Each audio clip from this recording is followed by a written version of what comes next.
The overall goal of this procedure is to determine the variations in protein degradation rates in a systematic fashion by coupling them to the kinetics of yeast growth in liquid culture. This is accomplished by first growing cells expressing a reporter protein comprised of a degradation signal coupled to a metabolic marker overnight to stationary phase in a suitable selective medium. Next, the optical density of the cells is measured to determine the growth kinetics of the cells, and then the minimal doubling time of the cells during the log phase is calculated from the growth kinetics using a designated software program. Ultimately, the calculated minimal doubling time can be used to define variations in the protein degradation kinetics.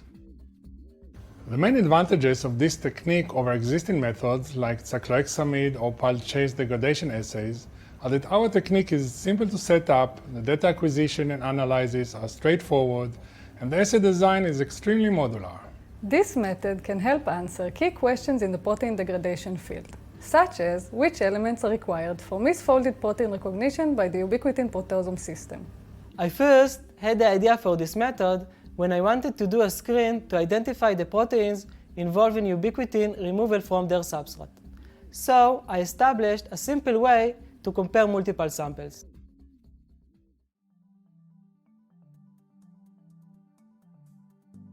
To prepare the cells for the analysis, begin by transforming the appropriate oxytrophic yeast cells such as TRY467 with a plasmid containing a Ura3 degron fusion and an additional metabolic marker for plasmid selection and maintenance.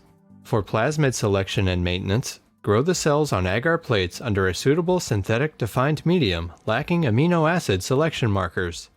Transfer surviving colonies.